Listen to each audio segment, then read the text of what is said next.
Hello and welcome to another Conversations with Dr. Westman.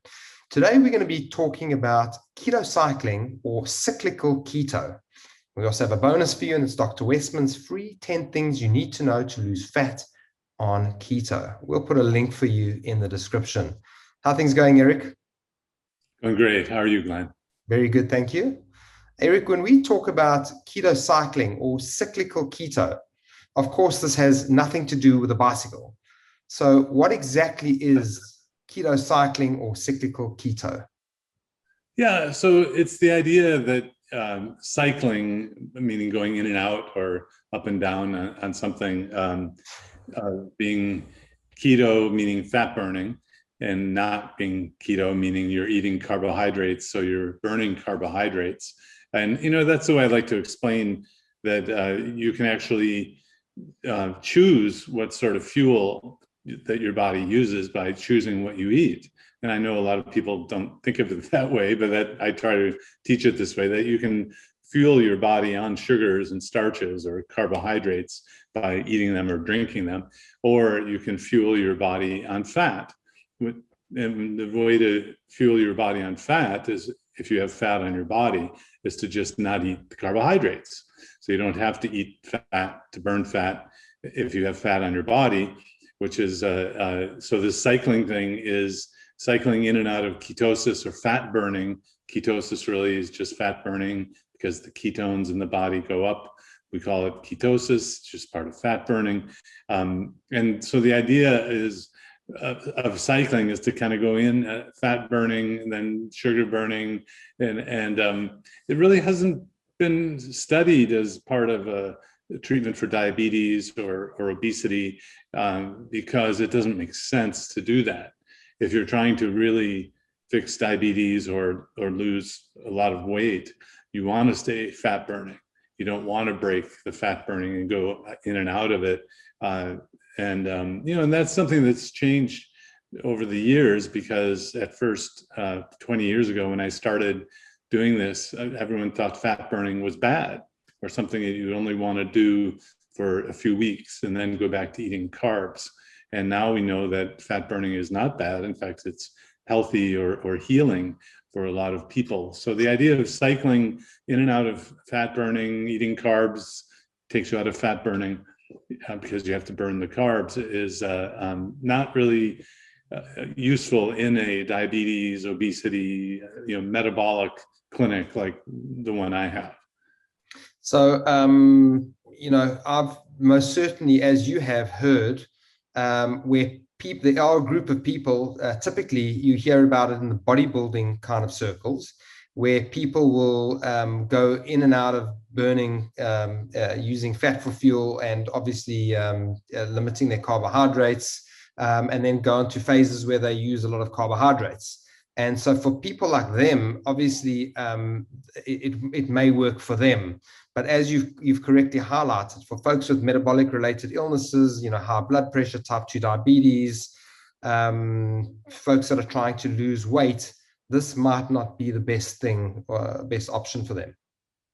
That's right. And this is part of the internet confusion at the moment, that you search keto, or you'll be bombarded with different approaches and different types of keto diets, including those diets that are used for children with epilepsy, called the ketogenic diet, and cyclic ketogenic diet, which some bodybuilders and people who are perhaps elite athletes might use this as an advanced technique for while they're running or while they're showing performance level sorts of things. So that confuses the issue of what do you do if you're trying to fix a metabolic problem like diabetes, obesity, hypertension. And so we don't really ask people to learn about cyclic ketogenic diets. We teach a keto diet where you eat real foods and you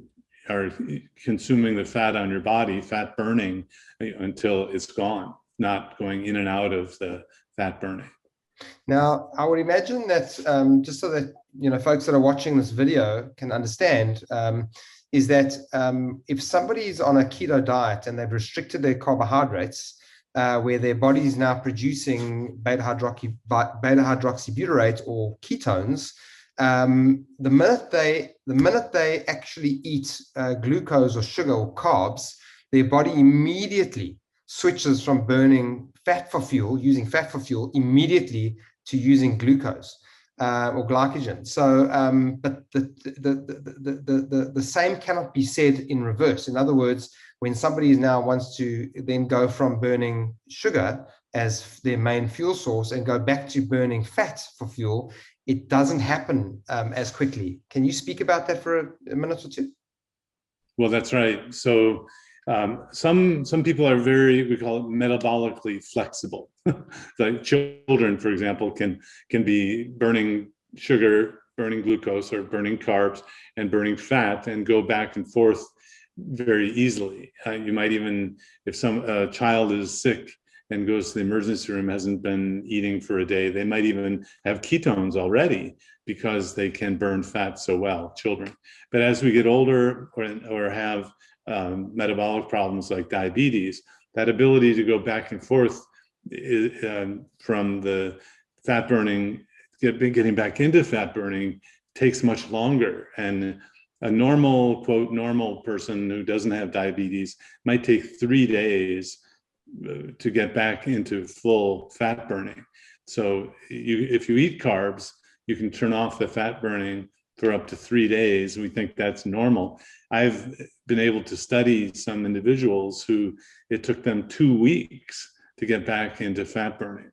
So these are people who, in general, have had a carb and weight problem all their life. The classic story I'll hear is, my parents put me on my first diet when I was 10 years old.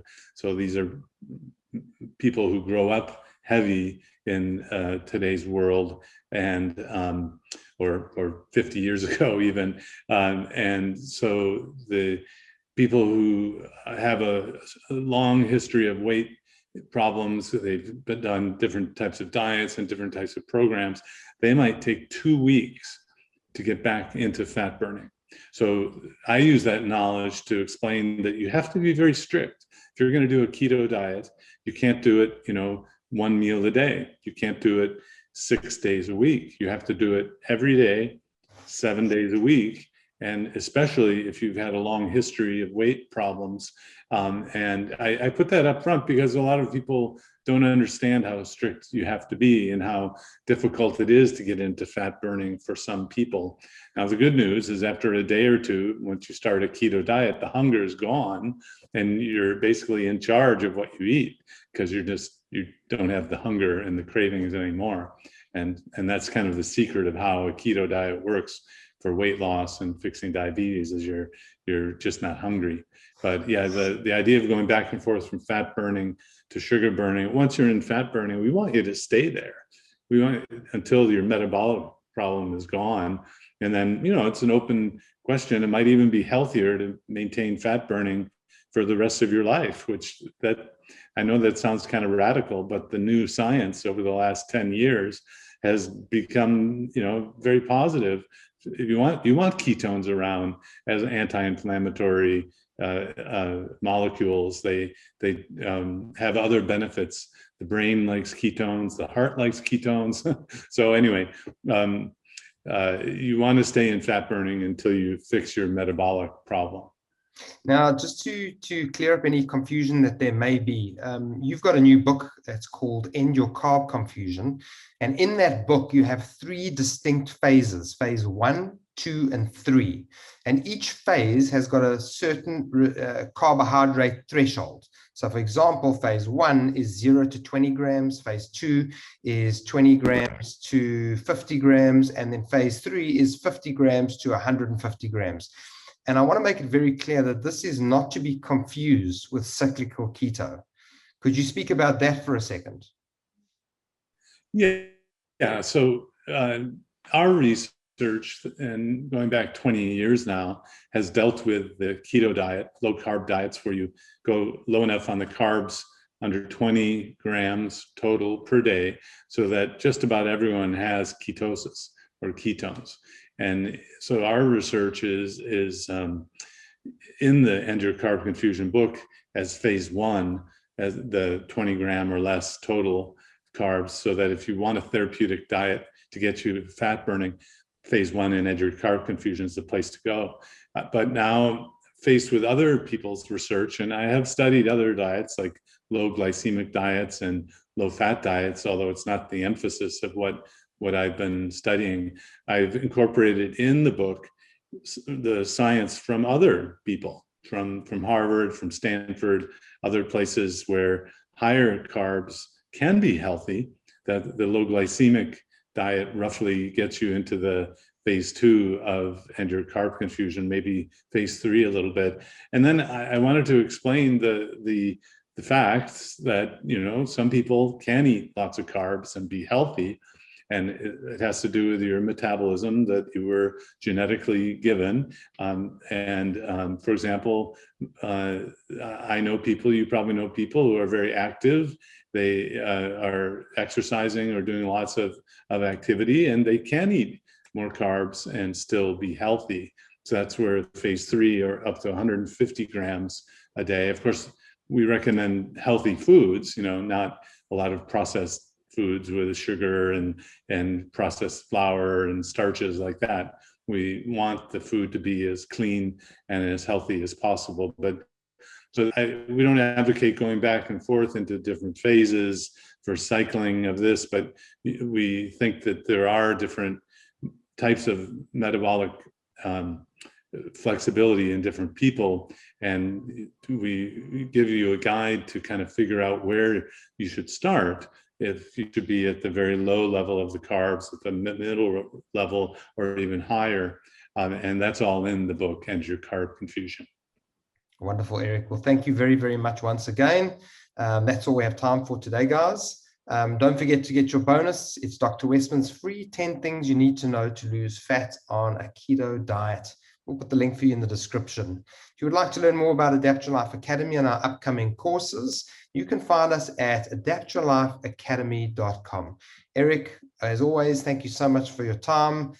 We will be chatting again next week on a different topic, and we look forward to that. Thank you so much for your time.